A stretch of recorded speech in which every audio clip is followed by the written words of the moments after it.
Hello friends, welcome to our channel study with us. Friends, जैसा कि आपको पता है कि हमारे चैनल ने आपकी तैयारी के लिए एक टेस्ट सीरीज स्टार्ट की है। इसी टेस्ट सीरीज के अंतर्गत आज हम मैथ के टॉप 10 क्वेश्चंस का पार्ट 2 आपके लिए लेकर आए हैं। तो फ्रेंड, वीडियो को स्टार्ट करने से पहले वीडियो को लाइक एंड शेयर करें। साथ ही अगर आप हमारे चैनल पर नए हैं तो चैनल को सब्सक्राइब करें। तो चलिए फ्रेंड, आगे बढ़ते हैं। तो फ्रेंड, बात करते हैं पहले क्वेश्चन की। तो पहला क्वेश्चन है हमारा 275 रुपये का 9% वार्षिक साधारण ब्याज की दर से 2 वर्ष का मिश्र धन कितना होगा। तो फ्रेंड, जैसे कि हमने आपको पिछले वीडियो में बताया था और आज भी उसी बात को दोहरा रहा हूँ कि किसी भी क्वेश्चन को जब हम सॉल्व करते हैं तो उसमें सबसे पहले हमें ये देखना चाहिए कि हमें दे क्या रखा है और हमसे पूछा क्या है, अर्थात हमें ज्ञात क्या करना है। तो फ्रेंड, इसमें हमें मूलधन दे रखा है। फ्रेंड हमें 275 रुपये, 9% हमें दर दे रखी है। और सबसे मुश्त बात इस सवाल में है कि हमसे पूछा क्या है, साधारण ब्याज के लिए पूछा है और समय दे रखा है 2 वर्ष, मिश्रधन निकलवा रहा है। तो फ्रेंड, सबसे पहले अपन क्या करेंगे, साधारण ब्याज निकालेंगे। तो साधारण ब्याज निकालने के लिए फॉर्मूला होता है friend P into R into T बटे 100। P का मतलब प्रिंसिपल मूलधन, R रेट दर, T फॉर टाइम समय। ठीक है फ्रेंड, तो हमें मूलधन दे रखा है 275, दर दे रखी है फ्रेंड 9, समय दे रखा है 2 वर्ष बटे 100। फ्रेंड, इसे 25 से कट कर देंगे तो 25 एकम 25 बचे 2, 25 एकम 25 11 बार, और ये 25 चौक 100 4 बार। अब इसे 2 से कट करेंगे तो 2 बार। अब फ्रेंड, ऊपर क्या बचा, 11 9 99। फ्रेंड, थोड़ा स्पेस कर लेते हैं।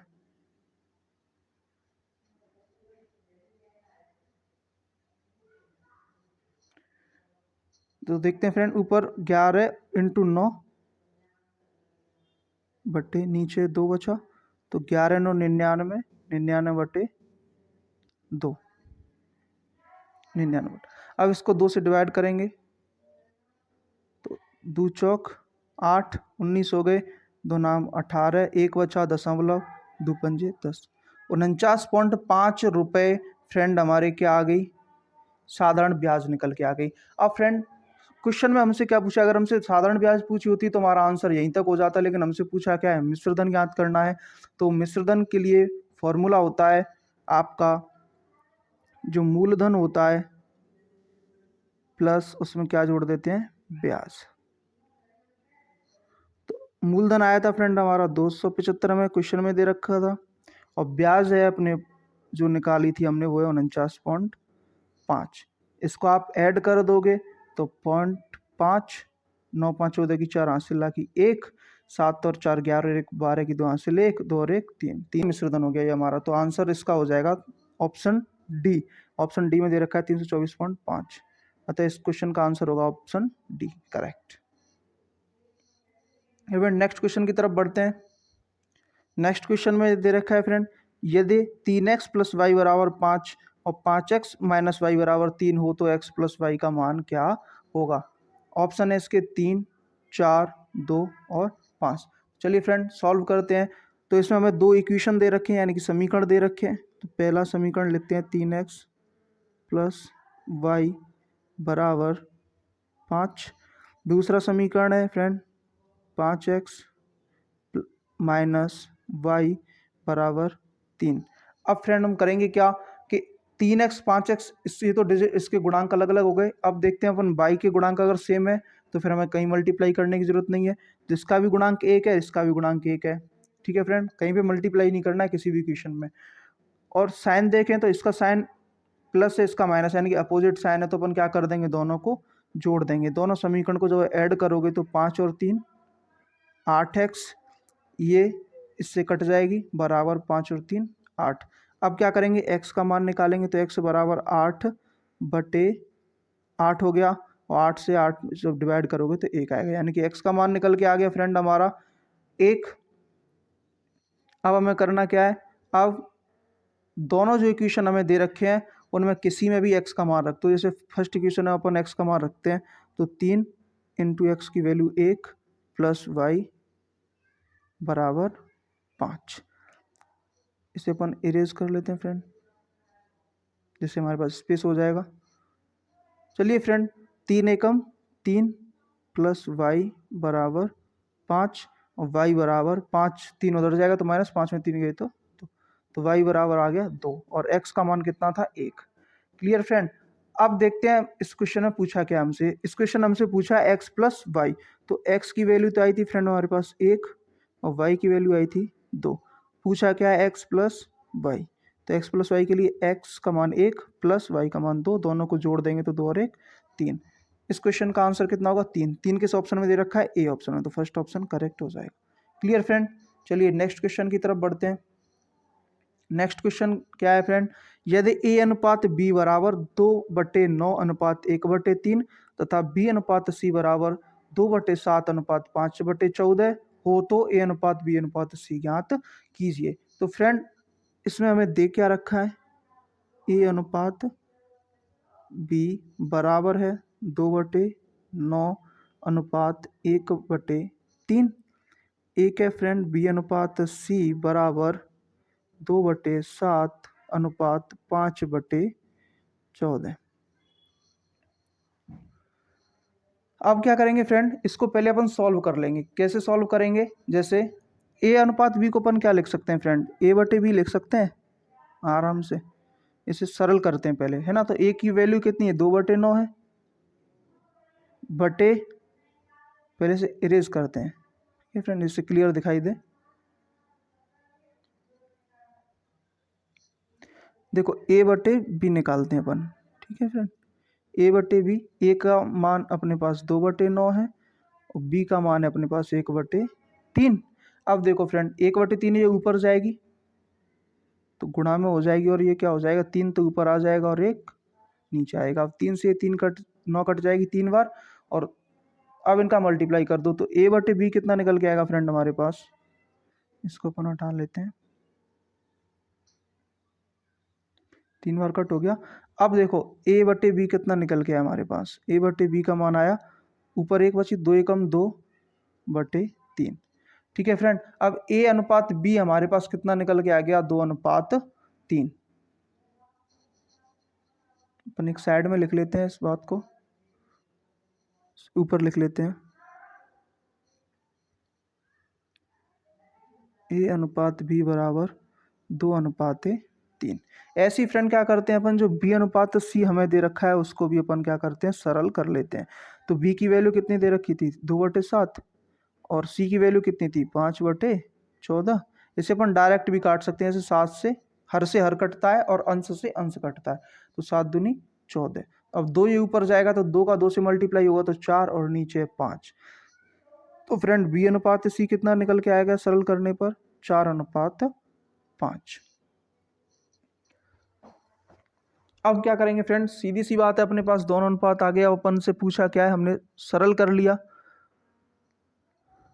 इससे अपन ऊपर लिख लेते हैं b अनुपात c को 4:5।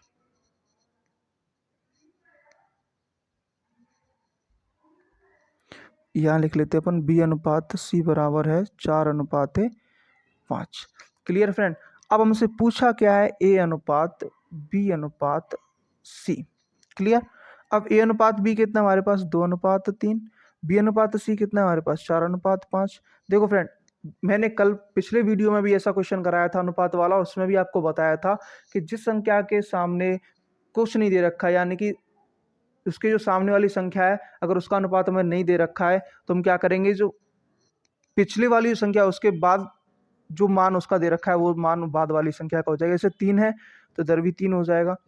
ऐसे ही अब b का मान 4 है, इससे पहले कुछ नहीं दे रखा, तो 1 का मान भी अपन क्या लिख देंगे, 4 लिख देंगे। ठीक है फ्रेंड। अब इनका कर देंगे आपस में मल्टीप्लाई, दोनों का, इन दोनों का, इस दोनों का। तो 4 दूनी 8 अनुपात 4 × 12 अनुपात 5 × 15। तो आंसर अपना आ जाएगा, सॉरी फ्रेंड इसे थोड़ा साफ करते हैं।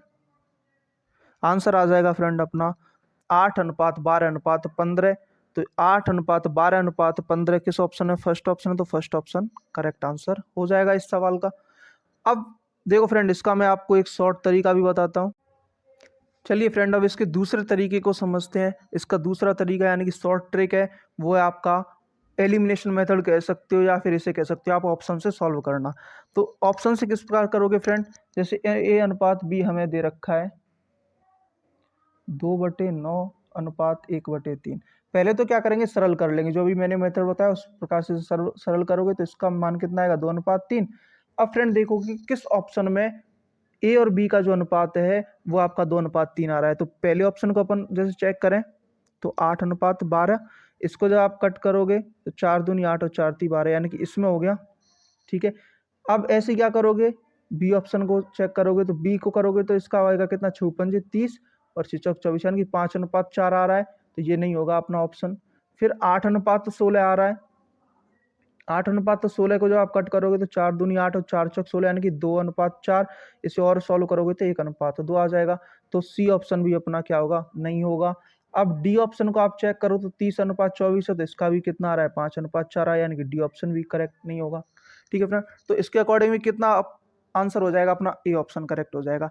अगर मान लो फ्रेंड जैसे अपना बी ऑप्शन भी जैसे स्टार्टिंग में होता 8:12, ठीक है, तो फिर फर्स्ट ऑप्शन भी हो सकता था और सेकंड ऑप्शन भी हो सकता था। तो फिर अपन क्या करेंगे, फिर अपन बी अनुपात सी जो है उसको चेक करेंगे कि वो कितना आ रहा है, जो हमें क्वेश्चन में दे रखा है उतना अनुपात आ रहा है कि नहीं आ रहा। अगर जैसे कितना आ रहा था 4:5 था। ठीक है फ्रेंड, तो अब देखो जैसे 3×4 होती 5 15, ऐसे जहाँ होती है आपकी मान लो 20, तो ये कितना हो जाता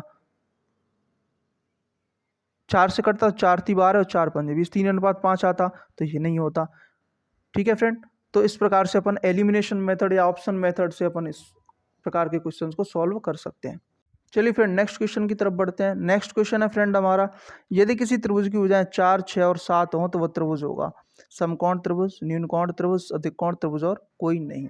चलिए फ्रेंड क्वेश्चन को सॉल्व करते हैं, फिर बाद में मैं बताऊंगा कि इस प्रकार के और कितने क्वेश्चंस बन सकते हैं और किस प्रकार आप इनको सॉल्व करेंगे।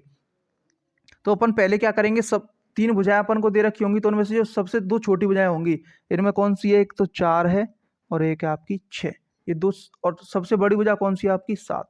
तो इन दोनों को क्या करोगे, जो सबसे छोटी संख्या होंगी उनका वर्ग करोगे और जोड़ दोगे। तो 4 चौक 16 प्लस 6 36, 36 और जब 16 को आप जोड़ोगे तो 6 6 12 2 हासिल 1, 3 और 1 4 और 1 5, यानी कि 52 हो गया ये। अब फ्रेंड क्या करोगे आप, जो बड़ी संख्या है उसका भी आप क्या कर लोगे, वर्ग कर लोगे। तो इसका जब वर्ग करोगे तो कितना आएगा 49। ठीक है, अब मुझे ये बताओ 49 बड़ी है 52, 52 बड़ी है, तो 52 बड़ी है, इसका मतलब क्या हुआ कि जो 2 संख्याएं जो छोटी संख्याएं थी उनके वर्गों का योग तीसरी बड़ी संख्या से कैसा है, बड़ा है। तो जो त्रिभुज होगा या जो जो भुजाएं हमें त्रिभुज की दे रखी है वो किस त्रिभुज की भुजाएं होंगी, वो होंगी आपकी न्यून कोण त्रिभुज की भुजाएं होंगी। ठीक है फ्रेंड, तो न्यूनकोण त्रिभुज की भुजाएं होंगी, तो इसका आंसर कितना हो गया, आंसर हो गया बी, न्यूनकोण त्रिभुज। अब फ्रेंड एक बात समझे, अगर जो 2 छोटी संख्याएं हैं, जैसे मान लो हमने मान ली ए और बी, ये 2 छोटी संख्या है और जो सी है वो तीनों में बड़ी संख्या है। तो जो 2 छोटी संख्याओं के वर्गों का ये योग होगा, अगर वो कैसा है, बड़ा है, तो न्यूनकोण हो गया। ठीक है फ्रेंड, अगर ये कैसा है, बराबर होता है, सॉरी वर्ग से, अगर ये बराबर है तो कैसा हो जाएगा आपका समकोण त्रिभुज हो जाएगा। अगर ये इन दोनों संख्याओं के वर्गों का योग कैसा है, छोटा है, तो फिर ये कैसा हो जाएगा अधिक कोण त्रिभुज। ठीक है फ्रेंड, अब एक ट्रिक के तौर पे इसे को आप इन तीनों चीजों को जो मैंने आपको बताई हैं इनको आप एक ट्रिक के तौर पर याद रख सकते हो। वो कैसे, बड़ी संख्या छोटी है यानी कि न्यून है तो न्यूनकोण त्रिभुज, बराबर है तो समकोण त्रिभुज होगा, अगर अधिक बड़ी है यानी कि अधिक है तो फिर अधिक कोण त्रिभुज होगा। क्लियर फ्रेंड, आई होप आपको ये ट्रिक समझ में आई होगी। चलिए फ्रेंड नेक्स्ट क्वेश्चन की तरफ बढ़ते हैं। नेक्स्ट क्वेश्चन क्या कहता है देखते हैं फ्रेंड, यदि किसी वृत्त की परिधि 44 सेंटीमीटर है तो वृत्त का क्षेत्रफल कितना होगा। फ्रेंड हमें वृत्त की परिधि दे रखी है 44 सेंटीमीटर। वृत्त की परिधि का सूत्र क्या होता है 2πr बराबर 44। ठीक है, पूछा क्या है, वृत्त का क्षेत्रफल। तो सबसे पहले हमें वृत्त के क्षेत्रफल का सूत्र अपन जानते हैं कितना होता है πr स्क्वायर। पाई के लिए पाई की वैल्यू तो होती है 22/7 और आर का मान हमें ज्ञात करना है, तो आर का मान हम किससे ज्ञात कर लेंगे, वृत्त की परिधि के फॉर्मूले से। तो देखो 2 × पाई का मान 22/7 × आर का मान हमें ज्ञात करना है, बराबर हो गया 44। तो देखो फ्रेंड 22 से 44 दो बार और 2 से 2 कट हो गया, तो क्या बचा r/7 बराबर 1। 7 को उधर भेजेंगे तो r बराबर हो गया 7, यानी कि त्रिज्या निकल के आ गई हमारे पास फ्रेंड कितनी, 7। अब पाई आर स्क्वायर में r की वैल्यू कितनी रख देंगे, 7 रखिए फ्रेंड। पाई आर स्क्वायर, वृत्त का क्षेत्रफल निकालना है, सूत्र हो गया पाई आर स्क्वायर, तो पाई की वैल्यू 22/7। 7 का स्क्वायर इनकी 7 को 2 बार लिख देंगे, एक साथ से एक साथ कट गया, एक साथ से एक साथ कट गया। अब बचा क्या, 22 × 7, तो इनका मल्टीप्लाई कर देंगे, तो 7 दूनी 14, 4 हासिल है, 1 7 दूनी 14 और 1 15, 154। अब फ्रेंड सबसे इंपॉर्टेंट बात होती है इकाई की। तो वृत्त का जब क्षेत्रफल हमसे पूछा तो क्षेत्रफल की इकाई क्या होगी, जो हमें इकाई दे रखी है, जैसे यहाँ सेंटीमीटर है तो सेंटीमीटर का स्क्वायर होगी, यानी कि वर्ग सेंटीमीटर या सेंटीमीटर स्क्वायर। अब ऑप्शन को देखते हैं फ्रेंड, 49 वर्ग सेंटीमीटर, 44 सेंटीमीटर, 47 और ये 154 वर्ग सेंटीमीटर। तो आंसर अपना कितना है, 154 वर्ग सेंटीमीटर। तो ऑप्शन सी करेक्ट हो जाएगा। इसका इस क्वेश्चन का जो आंसर होगा वो ऑप्शन सी होगा। चलिए फ्रेंड नेक्स्ट क्वेश्चन की तरफ बढ़ते हैं। नेक्स्ट क्वेश्चन है हमारा फ्रेंड पेडागोजी से रिलेटेड। जैसा कि मैंने आपको पिछले वीडियो में बताया था कि हम डेली एक स्टेटमेंट वाला क्वेश्चन जरूर करेंगे, जिससे कि अगर हमारे पेपर में स्टेटमेंट वाला क्वेश्चन आता है तो हम उसे गलत न करके आए। ठीक है फ्रेंड, तो स्टेटमेंट क्या है कि निम्न में से किसने कहा कि गणित वह विज्ञान है जिसमें आवश्यक निष्कर्ष निकाले जाते हैं, स्किनर ने, लॉक ने, हॉगबेन ने और बेंजामिन पेरिक ने। तो इसका फ्रेंड आंसर होगा Benjamin Peric. Correct answer option D. चलिए फ्रेंड नेक्स्ट क्वेश्चन की तरफ बढ़ते हैं। नेक्स्ट क्वेश्चन है गणित शिक्षण के उद्देश्य हैं। हमें बताना है कि गणित शिक्षण के कौन कौन से उद्देश्य हैं। अनुशासनिक उद्देश्य, उपयोगिता का उद्देश्य, सांस्कृतिक उद्देश्य और उपरोक्त सभी। तो फ्रेंड हम जानते हैं कि अनुशासन बनाए रखने में भी गणित की क्या होती है, महत्वपूर्ण भूमिका होती है। उपयोगी भी है दैनिक जीवन में हमारे लिए, और सांस्कृतिक दृष्टि से भी हमारे लिए महत्वपूर्ण है गणित विषय। तो इसका ऑप्शन हो जाएगा ऑप्शन डी करेक्ट, उपरोक्त सभी। चलिए फ्रेंड नेक्स्ट क्वेश्चन की तरफ बढ़ते हैं। नेक्स्ट क्वेश्चन है उपलब्धि परीक्षण एवं नैदानिक परीक्षण में अंतर है। हमें बताना है कि उपलब्धि परीक्षण नैदानिक परीक्षण में क्या क्या अंतर होता है या क्या अंतर पाया जाता है। तो उद्देश्यों के आधार पर अंतर है, प्रकृति का अंतर है, कठिनाई स्तर का अंतर है और इनमें से कोई नहीं। तो देखो फ्रेंड इसका ऑप्शन होगा ए करेक्ट, उद्देश्यों। क्यों, क्योंकि उपलब्धि परीक्षण का उद्देश्य होता है बालक की उपलब्धि जानना कि बालक ने क्या हासिल किया, क्या सीखा। और नैदानिक परीक्षण में क्या होता है कि हम बच्चों की कमियों का पता लगाते हैं कि उस बालक में क्या कमी रह गई जिससे वो पिछड़ गया और बच्चों से। ठीक है फ्रेंड, तो उद्देश्य दोनों के अलग अलग है। प्रकृति कैसी है, सेम है। सेम कैसे है, प्रकृति यानी कि ये भी क्या एक तरीके का परीक्षण है और ये भी एक तरीके का परीक्षण, यानी कि दोनों टेस्ट हैं। तो प्रकृति तो हो गई सेम फ्रेंड, उद्देश्य डिफरेंट है, क्योंकि उपलब्धि परीक्षण का उद्देश्य क्या है, बालक की उपलब्धि को जानना कि बालक ने क्या अचीवमेंट किया। और नैदानिक परीक्षण का उद्देश्य होता है फ्रेंड आपका कि बालक में क्या कमी रह गई उसका पता लगाना। चलिए फ्रेंड नेक्स्ट क्वेश्चन की तरफ बढ़ते हैं। नेक्स्ट क्वेश्चन हमारा निम्नलिखित में से वस्तुनिष्ठ प्रकार के प्रश्नों की विशेषता है। हमसे क्या पूछा है फ्रेंड, विशेषता पूछी है वस्तुनिष्ठ प्रश्नों की। तो वस्तुनिष्ठता ऑटोमेटिक क्वेश्चन से ही समझ में आ रहा है कि वस्तुनिष्ठ प्रकार के प्रश्न है तो वस्तुनिष्ठता का गुण तो पाया ही जाएगा। व्यापकता, यस व्यापकता भी होती है। विश्वसनीयता भी पाई जाती है, इसलिए इसका ऑप्शन करेक्ट होगा डी उपरोक्त सभी। कैसे, वस्तुनिष्ठ प्रकार के जो प्रश्न होते हैं फ्रेंड उनमें आते हैं आपके मल्टीपल चॉइस क्वेश्चन, जो बहुविकल्पी प्रश्न है उनमें क्या होता है, वस्तुनिष्ठता होती है। इसमें किसी व्यक्ति विशेष का जो सोच होती है व्यक्ति विशेष की उसका फर्क नहीं पड़ता है। जो सही आंसर होगा उसके अकॉर्डिंग उसको नंबर दिए जाएंगे, उसका मूल्यांकन भी उसी आधार पर हो जाएगा। इसमें व्यक्ति विशेष का फर्क नहीं पड़ता है। व्यापकता लिए होते हैं क्योंकि एक विस्तृत पाठ्यक्रम को क्या करते हैं, ये कवर करते हैं पूरे तरीके से। विस्तृत पाठ्यक्रम में से क्वेश्चंस बनाए जाते हैं तो इसमें व्यापकता भी पाई जाती है। विश्वसनीयता, ये विश्वसनीय भी होते हैं अगर इस टेस्ट का कितनी भी बार क्या किया जाए, परीक्षण किया जाए और बालक की क्या हो, समान अंक ही प्राप्त होंगे। इसलिए ये परीक्षण कैसा है, विश्वसनीय भी होता है। इसलिए इसका ऑप्शन करेक्ट होगा डी उपरोक्त सभी। चलिए फ्रेंड नेक्स्ट क्वेश्चन की तरफ बढ़ते हैं। नेक्स्ट क्वेश्चन है बालक प्राप्त ज्ञान का प्रत्याभिज्ञान और प्रत्यास्मरण कर सकता है, वह किस व्यवहारगत उद्देश्य का अंग है। फ्रेंड ये क्वेश्चन से रिलेटेड कल भी एक क्वेश्चन था, इसे मैंने आपको एक्सप्लेन भी किए थे ये सारे जो कौशल जो उद्देश्य होते हैं उनके बारे में। तो चलिए फ्रेंड क्वेश्चन को एक बार फिर पढ़ते हैं। बालक प्राप्त ज्ञान का प्रत्याभिज्ञान व प्रत्यास्मरण कर सकता है, वह किस व्यवहारगत उद्देश्य का अंग है? तो ऑप्शन ए है ज्ञानोपयोग, ऑप्शन बी है अवबोध, ऑप्शन सी है कौशल, ऑप्शन डी है ज्ञान। तो इसका आंसर होगा ऑप्शन डी ज्ञान, क्योंकि ज्ञान जो उद्देश्य है उसमें ये होता है कि बालक किसी परिभाषा को याद कर सके, यानी कि प्रत्याविज्ञान करे और उसका प्रत्यास्मरण करे, ये ज्ञान के अंतर्गत आते हैं। ज्ञान उपयोग की बात करें तो दैनिक जीवन में उपयोग हो। अवबोध की बात करें तो अवबोध में तुलना कर सके बालक। कौशल की बात करें तो कल कौशल से रिलेटेड एक क्वेश्चन आया था, अगर जिस बच्चे ने या जिस मेरे फ्रेंड्स ने वो वीडियो नहीं देखा है वो जरूर चैनल के प्लेलिस्ट में उनको ये वीडियो मिल जाएगा, तो वहां जाके देखें।